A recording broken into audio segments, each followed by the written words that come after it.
It is one of the best food cities in the world, and we're going neighborhood to neighborhood to find the hottest spots, iconic locations, and the trendiest cocktails. Are you ready to try the city's best? Join us as we are tasting Chicago.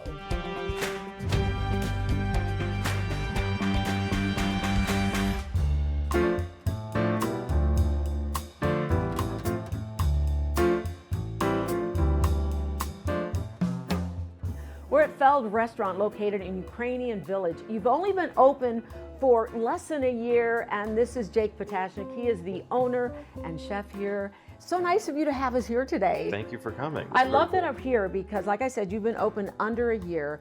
You guys have an unusual twist to what you do. Tell everybody, you're not farm to table, you're relationship to table. What does that mean? So we use the term relationship to table, and it means every product you get here, everything we serve, comes from somebody we know directly, somebody we have visited, somebody we truly have a relationship with, a farmer, a fisherman, a producer. And also, farm to table implies extreme locality. Relationship to table, I think, implies the persons. Also, your plates, and I noticed that as soon as I walked in. Tell me about these, because they have a special story as well. Yeah, so we worked with 6 different ceramicists to do all of the plateware for the restaurant, which was the best part of opening the restaurant by far. The ones, I'm proud of a lot of them. These ones I think are particularly cool because these are from Alexis Templeton, who is not from Chicago. Okay. She's based in Newfoundland, Canada, but Alexis' specialty is that she works sand into clay and into glaze. So I shipped her a pint of Lake Michigan sand. Are you kidding And she me? has worked that, so like all what you see there is okay, sand that how I cool harvested is that? off North Avenue Beach. Wow, what made you think about that? You just wanted a She connection? even wrote it here. It's beach sand from Lake Michigan. that's cool. We are tasting menu only. Everybody sits at the same time. We do up to 20 guests. It's a very small, intimate room.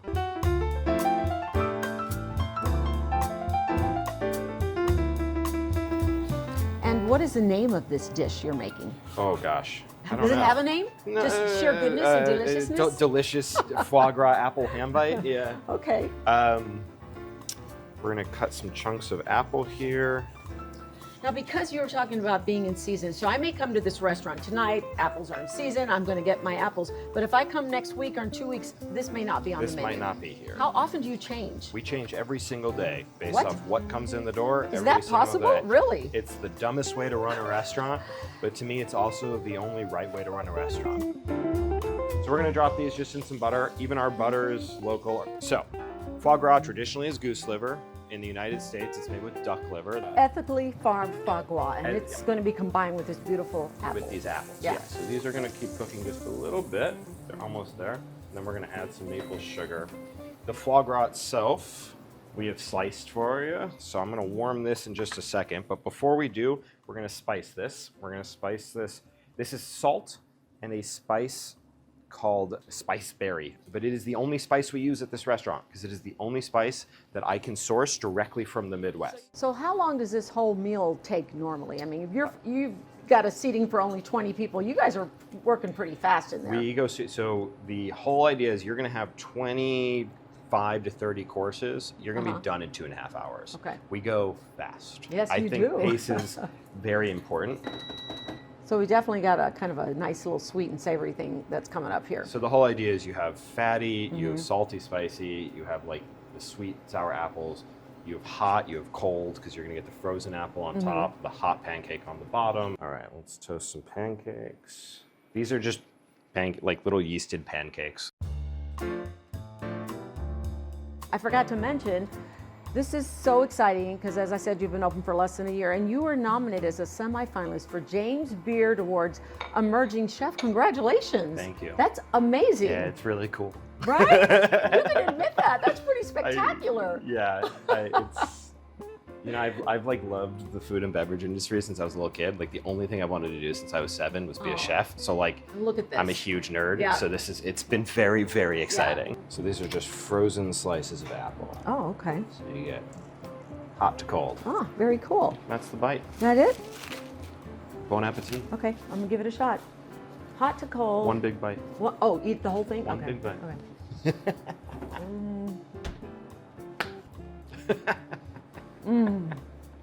that cold apple adds so much. Yeah. Yeah, really nice. Temperature and texture play. The apple foie gras bite is by far the least simple thing we do, and it has 4 components. You know, like we really try and keep things clean and simple and minimalist. So this is the scallop. So that's the dish. That's a really simple one. Yeah, so basically that was just like a raw scallop and you put this sauce on it? Exactly. So there was a little emulsion on the bottom. Fennel emulsion. We take fennel greens. We make an oil out of them, make essentially a mayonnaise out of that. It's topped with raw scallops. So the sauce is, so when we were punching out the apples earlier, there's a lot of trim, there's a lot of waste, right? We don't want to just throw that away, so we juice that. We thicken it with Irish moss seaweed. It is a seaweed that comes from that same part of Maine. There's a guy in Maine on this island called Isle of Haut, H-A-U-T. He wades into the water, cuts down seaweed, dries it, and sends it to us. And so it all comes from Sue, who we went to visit in September. Like my entire team flew out to Maine to meet with this shellfish provider, because that's what we do. If we like something, we fly out to meet with them. And so it's apples, Irish moss seaweed, nasturtium oil. Nasturtium, again, a weed that most people have in their garden, but tastes sort of like mustard. It's really nice. And that's the whole dish. Beautiful. Thank you. If you want to eat it, you're welcome. So, 2 desserts. Okay, 2 desserts. 2 desserts, because everybody likes dessert. Okay. So these are the these we are have the 2.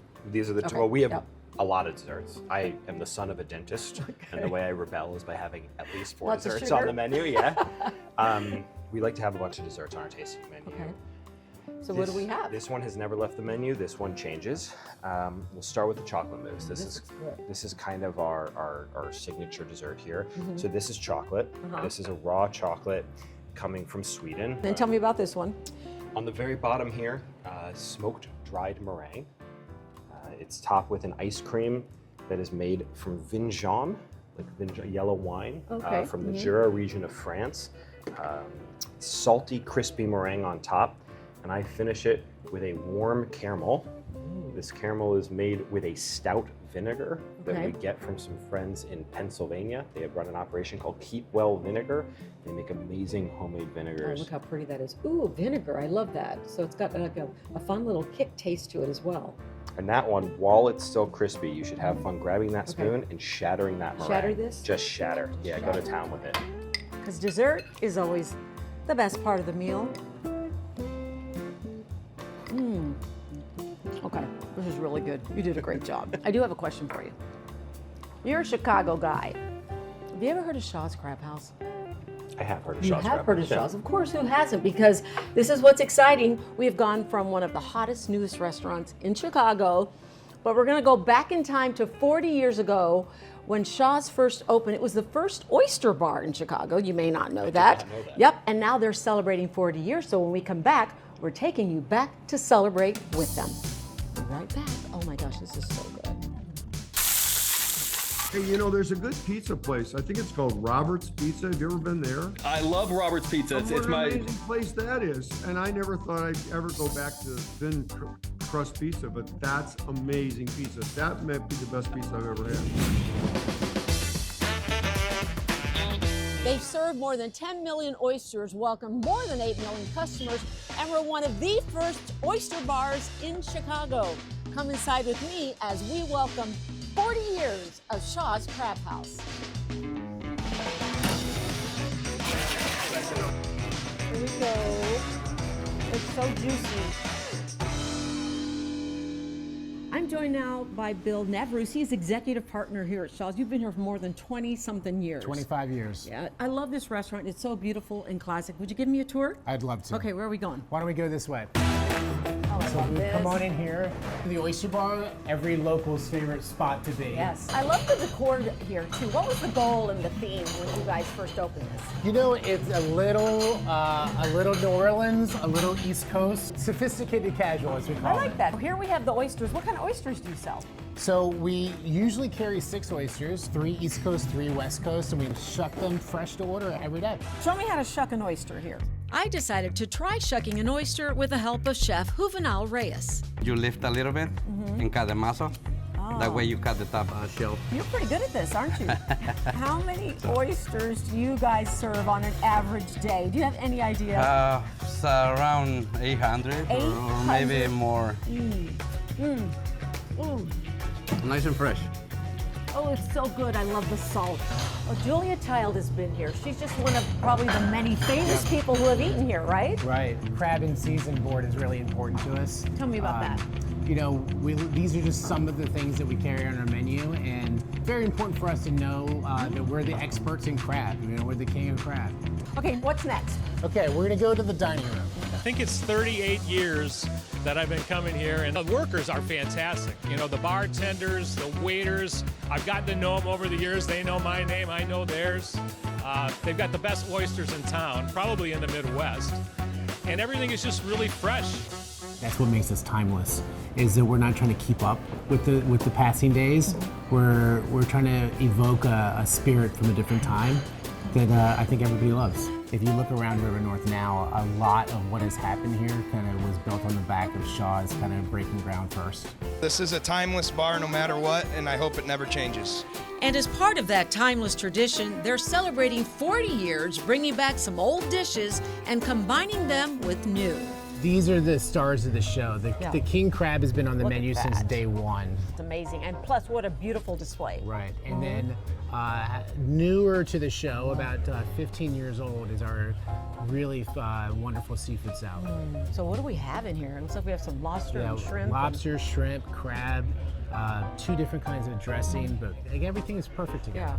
For all 5 of these throwback items were on the menu. So the blue crab stuffed shrimp, served with mustard mayonnaise.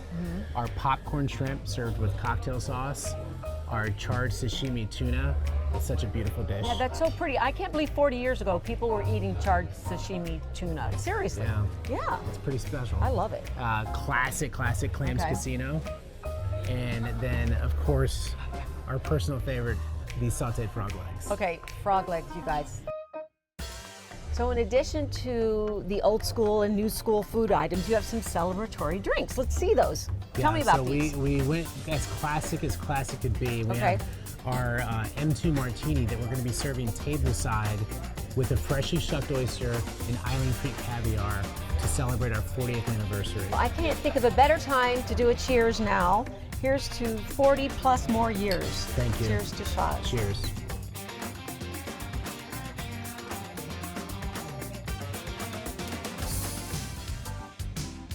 Well, now that we've had the perfect meal, it's time to enjoy a great cocktail. And one of the trendiest, believe it or not, is an old fashioned. It's been around forever, but it's still in high demand. So when we come back, we're going to show you how to make one at home. Gibson Steakhouse has this has this dessert that I dream about this dessert. It's like an ice cream. Yes! It's the ice cream with like a praline and like chocolate. No, I can't make me even hungry. It's in my freezer right now. Stop it. I dream of that dessert. Oh, so really? I wonder if they can ship it. We are talking trendy cocktails right now, and we're at one of my favorite restaurants, Gibson's Italia. It has one of the most beautiful views of the city, looking straight down the Chicago River, and I am joined by bartender Christina Galatano.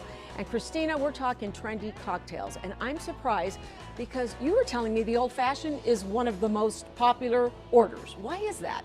So the Old Fashioned's very versatile. It goes way, way, way back. It's a very simple cocktail to make, but delicious. Everyone has a kind of a different version how to make it. And I think it's just overall very, very good. It highlights the flavor of bourbon without being too powerful. Okay, and you say you do yours very simple because there's different ways to do Old Fashions. You're going to show us how to make one. Where do we begin? Absolutely. So our house Old Fashioned uses 2 different bourbons, which is kind of nice. It's unique to us. So first of all, we do 2 dashes of a cinnamon type bitters. Okay. We're going to do 1/4 ounce of Demerara syrup, a little bit of sweetness in there. We're going to do 1 1/4 ounces of the wild turkey. Okay, now why do you Long choose branch. 2 bourbons?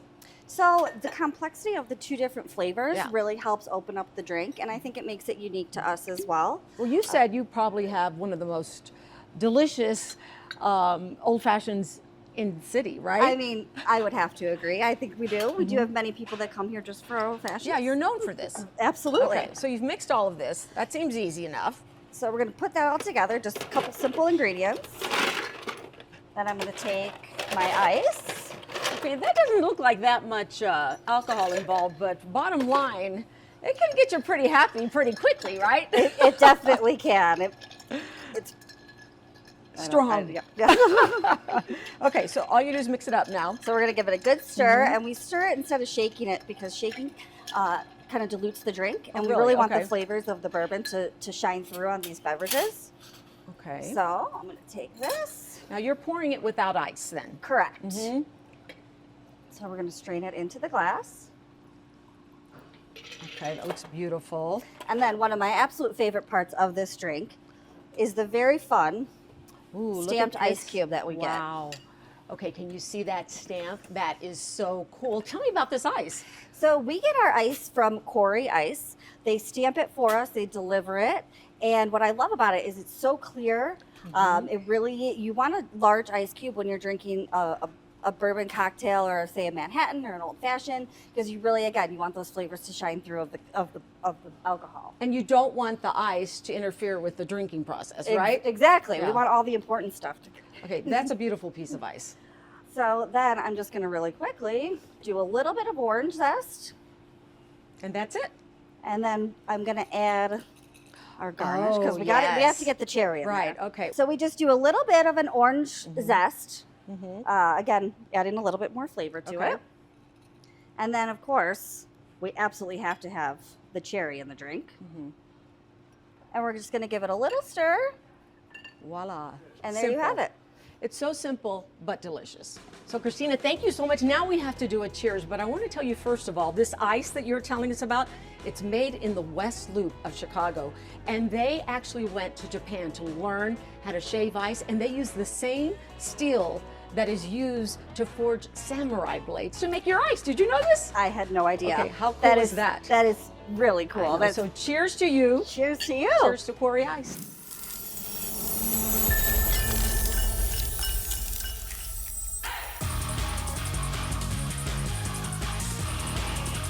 Quarry Ice, best ice in town. We're here in the West Fulton Market neighborhood, known to be home to some of the best restaurants in the city, but it's also the site of a local interesting artisanal ice company that's helping to elevate cocktails at restaurants and bars. Today, I'm taking you behind the scenes of Quarry Ice.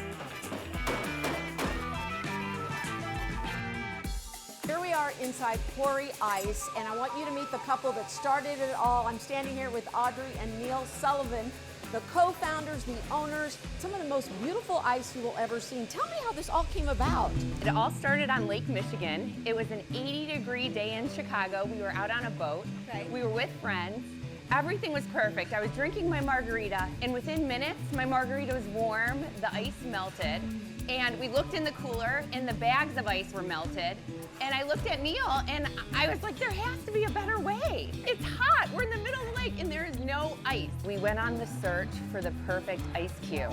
And that's how Quarry Ice was born. And this is one thing I love, and we're going to tell you about how this is all made, but take a look at this. You can buy this ice at the grocery store now. This is what it looks like when you go to the grocery store. But before we get to that, we're going to walk you through the process on how Quarry Ice is made. Let's go, guys.